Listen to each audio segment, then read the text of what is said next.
Hey everyone, this is Russ from Retro Game Core. Now it's been about a month and a half since the 351 Elec custom firmware came out for the RG351P, and I did an introductory video about that when it first came out, and then just last week I did a firmware comparison guide where I talked about it as well, but there's been a new update that just came out yesterday, and so I thought it was time to maybe try a new video where we talk about all the changes they've made over the past month and a half and some of the neat features they have specifically for the 351 Elec. And I'll show you how to install the firmware as well, and then some neat tricks and tips I figured out along the way. So without any further ado, let's dive into it.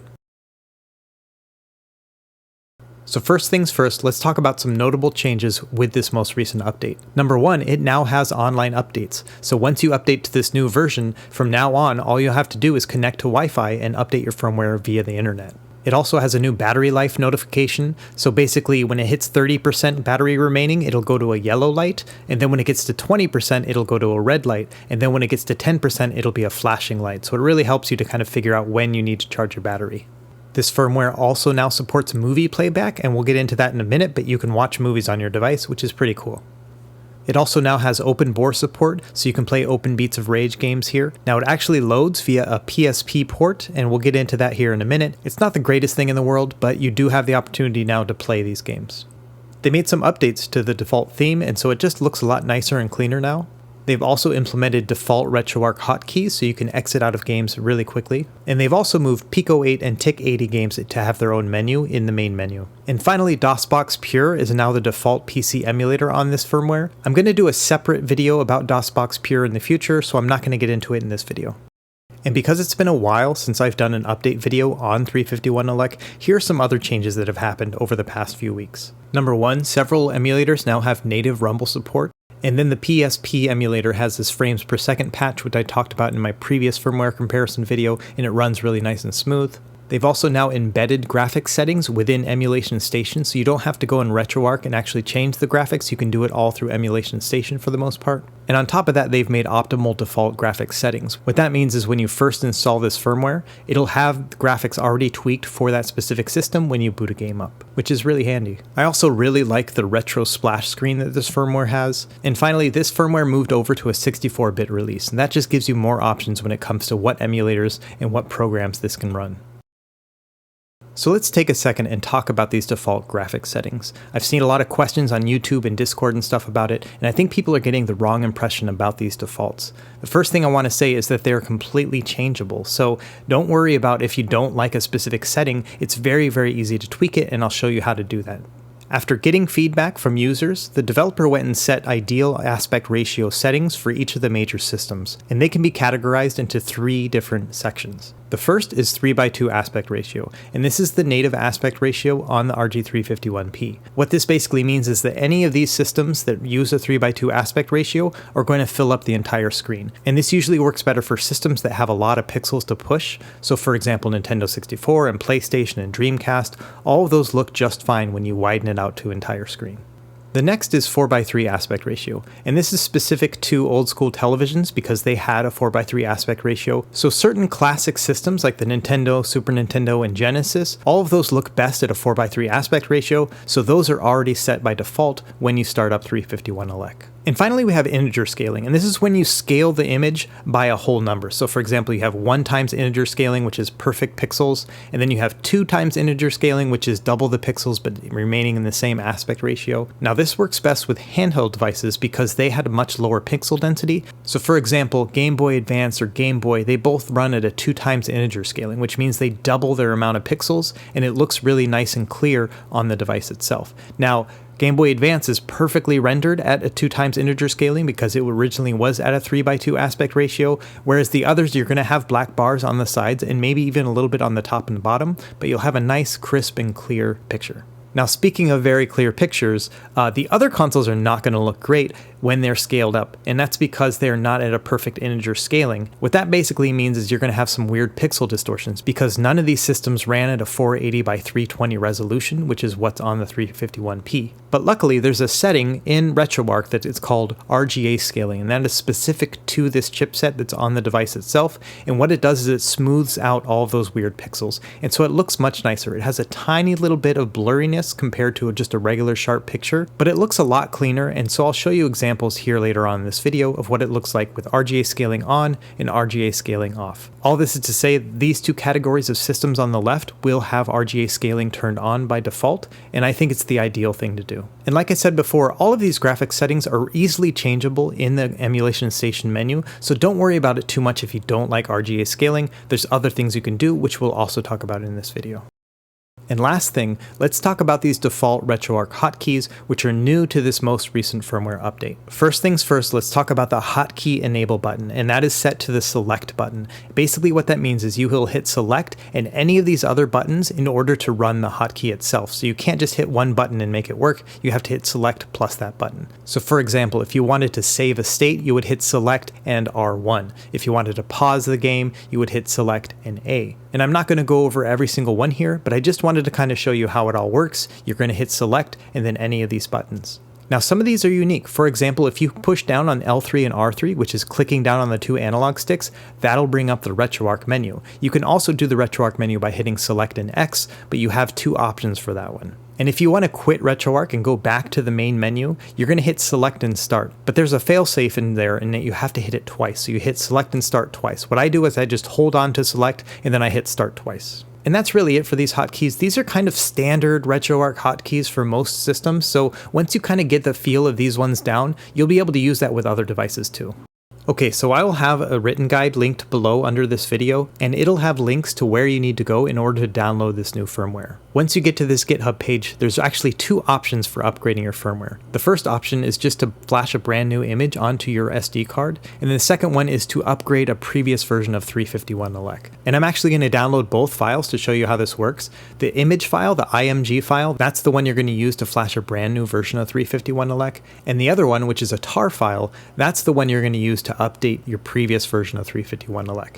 You'll know you're clicking on the right one because they're both around 500 megabytes altogether. So I'm just going to download both of them so I can show you how both of these work. Obviously, you only need to download the one that you need. Okay, so the first thing you need to do if you're using the image file on a brand new SD card is you need to unzip it, so that way it's not compressed. After that, you'll see you have these two different images, and we're going to do the tar update first, so I'll show you how to do that. First things first, you need to actually access your device via Wi-Fi FTP, because we're going to drag it over wirelessly. So open up an FTP client, for example WinSCP, and then open up a new site. And under hostname, you're going to type in the IP address of your device. To find your IP address, you just hit start and go into the main menu, and on the bottom it'll show you the IP address. It'll be 192.168.86 and then two other numbers after that. The username for this is root, and the password is 351elec, all lowercase. Okay, and once you're logged in, you want to go to the storage and then the .updates folder. And all you want to do at this point is just drag over that tar file. And that's it. All you have to do at this point is just restart your device and it'll update everything for you. So let's do that here. I'm going to show you how that works. Just go into quit, and then you do restart system, and then you confirm. And then it'll run through the update script. Now the nice thing about this update is that it won't affect your SD card at all. So for example, all of your games will remain intact, all of your settings, everything else, it won't write over any of that stuff, which is really handy. But if you want to install 351elec on a brand new SD card, let's do that now. First things first, insert your SD card into your computer, and then you're going to open up an app called Win32 Disk Imager, and I'll have links to all this in my written guide below. From there, you're just going to open up the image file here, and then you just hit the write button. And then just confirm and it'll start writing. And it's super fast. It takes only about 10-15 seconds to write the SD card. Okay, once you're done, just go ahead and eject that SD card and put it into your device. You can see here I'm just using a 128 gig Samsung card. And then I'm just booting it right up. And there you go. So it'll resize the partition on there and then it'll set everything up for you. And here we are. It's going to be bare bones because there's no games or anything else on there. At this point, all you have to do is just power everything down and then go back to your computer, plug it back in, and we'll start working on it. Okay, so before we actually get started working on the SD card, I want to show you a new wiki page that the developer has created, which has all sorts of really handy things. For example, the listing of all the hotkeys, how to use the movie player, how to control the movie player, what supported file systems are available, how to access your device over Wi-Fi, how to do file management using the Dingux Commander app, how to add games to your device, how to install the Nintendo DS emulator, and just a couple of various other things as well. So if you ever get stuck on any of these things as you're going through this video and you don't find the answer in my written guide, I would suggest you go to this wiki page because this is getting updated almost every day at this point. And of course, I'll leave a link to this in my written guide as well. Okay, so let's start working on that SD card. First thing you want to do is plug it into your computer, and two different partitions are going to pop up. One is called 351elec. You can go ahead and ignore that one. What you want is the one that's called games, and within here you'll have a bunch of different folders, and let me show you some of these folders in particular. One is called BGM, and that's where you can put background music, so for example MP3 files that'll play on your device as you're navigating through the games, which is pretty fun. And then also there's a BIOS folder. And in here, you're going to want to put all your BIOS or your system files. And I can't really tell you where to get all of these, but I will say that on your original SD card that came with your device, there's also a BIOS folder, and you can drag all those files over, and they'll work just fine on this 351elec firmware. Now in general, the rest of these folders are all associated with a specific game system. So what you basically want to do is open up that folder and then drag in the game files. So for example, here you can see I'm going to open up the Game Boy folder, and I'm going to drag over a bunch of Game Boy games. You just want to rinse and repeat and just kind of do this for whatever you have in your gaming collection or whatever you want to have appear on the device.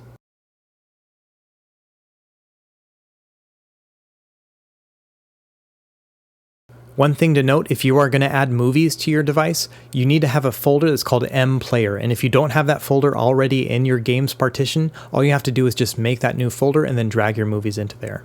And finally, if you want to play Pico 8 games, which is a really fun system, you're going to want to go and buy the system first for the Raspberry Pi. It's $15. After that, you're going to drag these specific files over to your Pico 8 folder in your games partition. They're Pico 8, pico8.dat, and pico8.dyn.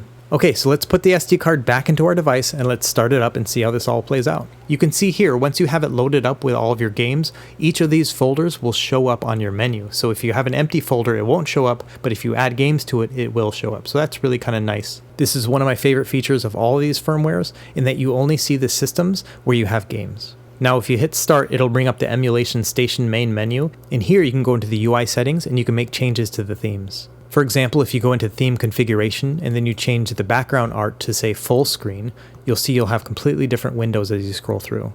So now they have these nice full screen beautiful images. So it's up to you which one you prefer, if you like to have the one that's kind of slender or if you want the full screen one. Both of those work really well. And to change it back, you just go into the UI settings and then you change it from full screen to on, and then it's going to be back to the default view. Now, one of the most important things for any of these firmwares is to be able to connect to the internet, especially with this new version because it has Wi-Fi updates. Now, typically you're going to need an OTG adapter, which is a USB-C to USB-A adapter, as well as a Wi-Fi USB adapter like this one. And I'll have links to all this in my written guide. And you basically just plug them into each other and then you plug them into your device. Now, I'm lucky enough to have an internal Wi-Fi chip, so I don't have to use that, but I just wanted to show you what you're going to need to do in order to connect to the internet. To get connected to the internet, all you have to do is go into network settings and then enable Wi-Fi and then add in your home network information. And then you just back out of this network menu and that'll connect you to the internet. One of the first things you're going to want to do is you're going to want to go into the settings menu and go to the install drastic option. And this will install the Nintendo DS emulator. This is just one of the weird quirks about 351elec, is that you have to manually install the Nintendo DS emulator before you can play any game. And you only have to do this one time, so once you've installed it, you're good to go. For example, here you can see I'm starting up New Super Mario Bros. So I'm kind of excited to try out this mPlayer, this video player here, so let's try it out. Now, one of the things I learned as I started playing random movies here is that any MP4 file that has a high efficiency video coding to it, the HEVC, also known as H.265 encoding, it doesn't run very well in this media player. It's kind of stuttery, the audio's crackling, things like that. So don't use any 265 video files. It's not going to work very well. And there are specific hotkeys for this player. For example, if you hold select and then hit R1, it'll fast forward 1 minute at a time. So if you wanted to go forward 10 minutes, you would hold select and hit R1 10 times. After I figured out this issue with the 265 encoding, I tried out a bunch of different video files, so AVI files, MKV files, as well as the 264 encoded files, and they all worked perfectly. It's just the 265 ones that have issues. And it's kind of neat, you could load up just a random movie on here and you could just watch it. For example, Ewoks or Pixar or whatever it happens to be. They all run really well as long as they weren't 265 encoded. And it's just kind of a neat feature. I don't know how practical it is. I don't know how many times I'm going to load movies onto my RG351P. But in general, it's just kind of neat to be able to have this feature available that you can load up a kids movie for the kids to watch if they don't want to play a game or anything else like that. Honestly, in today's age of Netflix and offline saving and things like that, this may not be very relevant to you, but I always like to see new features available on this device. Okay, one other important thing you can do once your device is connected to the internet is you can use Scraper, and this is a tool that allows you to add media such as box art and videos to each of your games and makes them just look really nice and pretty. So you just want to go through here and fill out the menu. You want to make your own account at screensaver.fr in order to make this all work. And then you just hit the Scrape Now button. And it'll take a while to scrape at everything the first time around. But after that, all you have to do is update the games list. And then as you scroll through each of these games, you'll have this lovely box art. And then as well, if you hover over it for a moment, it'll show a video as well. Okay, so now let's dive into some of the tips and tricks that I figured out when I was messing around with 351elec earlier today. First things first is OpenBore or Open Beats of Rage emulator. Now, like I mentioned before, this is actually a port on the PSP, but it's running through the PSP emulator. It's kind of a workaround at this point, but it's kind of cool that it works. So right off the bat, I noticed that none of these screen resolutions are ideal for this system. You can see you can either have a very small screen or you have a squished and fuzzy screen. And within the OpenBore menu, you really can't fix it. But if you go into RetroArch and you go into the display settings, you can actually set it so that you can turn off integer scaling, set the aspect ratio to 3:2, and then when you actually jump into the OpenBore settings, when you make changes to the video scaling options, you can get a full screen resolution. But in all honesty, most of the OpenBore games that I played did not play at full speed anyway, so I don't know how much you're going to want to play this. Unless you're really craving to play Open Beats of Rage games, you may just want to wait until the developers have figured out how to get the native app running. Okay, so let's talk about these default graphics settings and how you can change them yourself. So first thing you want to do is when you're in a games list, you hit the select button and then you go down to advanced system options. Now in here, you'll find all of the options associated with whatever system you're loaded up with. So for example, here's the Nintendo, so you can set the emulator, you can change your ratio. For example, it shows 4:3 by default, but if you want it to go 3:2, you can just change it right then and there. And then this is that RGA scaling I was talking about before. It's already turned on for you. So let's start up the game and see what it looks like with this RGA scaling on. And as you noticed, I changed the aspect ratio to 3:2 instead of 4:3, so this should take up the full screen. And there you go, you can see it's taking up the full screen on the RG351P. And let's zoom in real quick so you can see what the RGA scaling looks like. So to me, this looks good. The sprite here on Batman looks nice and balanced. You can see there's no weird distortions or anything in the pixels. So to me, that's a win. But to be honest, it's a little bit fuzzy. So you can actually just go in and change that too if you want. So for example, you can turn off RGA scaling and then use another tool called shaders, which will change the feel as well. What I like to use is this one, the Scale 2X shader. So I'm going to turn that shader on and then I'm going to turn RGA scaling off. You can't have them both on at the same time. And this is what it looks like with the Scale 2X shader on. I think it looks a lot cleaner here. It is a little bit more rounded on each of the pixels, but I kind of like that. I describe it as like a watercolor kind of feel to everything. And personally, I really like this on NES games. You can see here with Super Mario Bros. 3, everything looks really nice and crisp. This is with that Scale 2X shader on. Now it's all personal preference. For example, you may like the RGA scaling better just to have kind of a pixel perfect ratio, or you may prefer this stylized shader. It's up to you. So looking at Game Boy, you can see that this is with integer scaling. So it's basically using a 2x resolution of the original Game Boy screen. So it's a little bit small on the screen itself, but honestly, I really like having this pixel perfect display as opposed to stretching everything out across the whole display. Now these are the default settings for Game Boy games, which basically will show you no shaders and it'll have a kind of a black and white screen. Personally, I like to have like a green screen to kind of remind me of how it used to be with the original Game Boy. I never owned one myself, but I always coveted my friends and neighbors who had one, so I just kind of want to recreate that feel. So what you want to do is you want to set a shader called LCD3X, and that'll give you a grid feel like an original LCD display. And on top of that, you want to go down to the colorization option and change it to Special 1. And this is what it'll look like with that LCD shader, as well as that green colorization under Special 1. Now I'm a big fan of this. I love that LCD display, and I like how it's a little bit green. It just reminds me of my childhood. Now same thing with Game Boy Color, it's going to be the same integer scaling size, and it also won't have any shaders installed, but you can turn on that LCD3X shader, and I like the feel of this one as well. It just gives a little bit of an LCD display to the nice colorful Game Boy Color screen. So let me show you some of the advantages of RGA scaling. For example, I've booted up this Super Star Wars game, which is a Super Nintendo game without any RGA scaling. And you can see the text just looks a little bit weird on top, and Luke's face just kind of looks like kind of strange, you know, everything's weirdly pixelated. But here it is with RGA scaling. The text is nice and clear, and you can see Luke's sprite very clearly. This is just one of those advantages of RGA scaling. Same thing with Genesis, this is just right out of the box. I didn't make any changes to the settings, but you can see the RGA scaling makes everything nice and smooth and clean. Now some other systems are not as easy to work with, they're not going to work right out of the box. For example, Dreamcast. Look at this text here, you see how it's all kind of weird and small looking? It's very hard to read, especially if you're playing like a role-playing game where text is really important. So what you're going to want to do is go into the RetroArch quick menu and go into the options and then change the internal resolution from 320 by 240, which is a low-res display, to 640 by 480. And let me show you what that looks like in the new higher resolution. So look at that text there, it's just nice and clean. This is exactly how you want to read any of the text on a role-playing game. And this also has RGA scaling turned on by default. And that combination of those two work really well on the Dreamcast.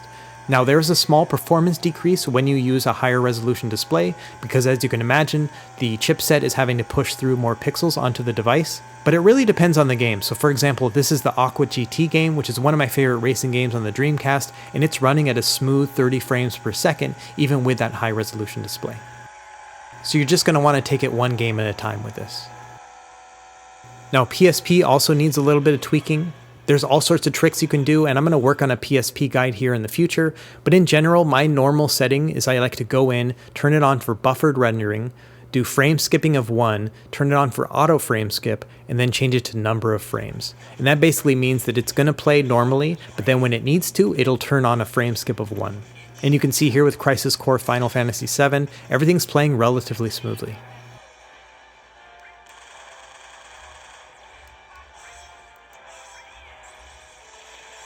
In general, this is going to help you with any stuttering or performance issues with most 2D games and then some 3D games as well.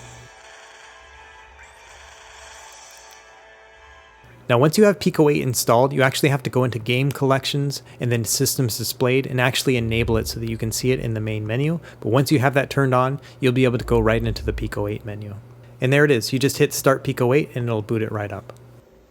Now I've made a few videos about Pico 8, but in general what you're going to want to do is just move over to the featured section and make sure you're connected to the internet, and then just hit update, and it'll show you all the games that are featured on the Pico 8 website, which is kind of like a greatest hits collection for all these really fun micro games. And last thing, let me show you how to configure the screensaver. This is one of my favorite features of any of these firmwares as well. So you're going to go into UI settings and then go into screensaver settings and then change the screensaver behavior to random video. And in here you'll have all sorts of different random video screensaver settings. So for example, you can mute the audio so you don't have to hear it, or you could show the name of the game while you're running the screensaver. It's all up to you, but play around with this, it's really fun. And then all you have to do is once you're in the main menu, you hit select and then you just hit launch screensaver. And now it'll cycle through all of the different game videos that you scraped using that scraper tool. So it's a really neat way to kind of show off the games you have installed in your device. And all you have to do is just hit the select button again to move to the next game in the screensaver. And once you've found a game that you like, all you have to do is press start and it'll boot that game up right then and there. And honestly, I've just been in love with this feature for like a month now. I really think it's fun.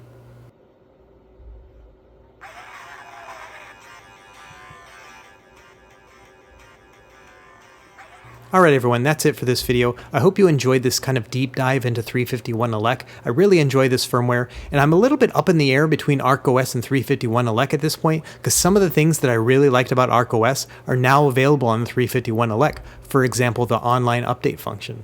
And on top of that, I really like some of the functions in 351 for example these default graphics settings or the ability to manipulate RGA scaling without having to go into RetroArch and do it yourself. And this movie player is kind of a neat feature as well.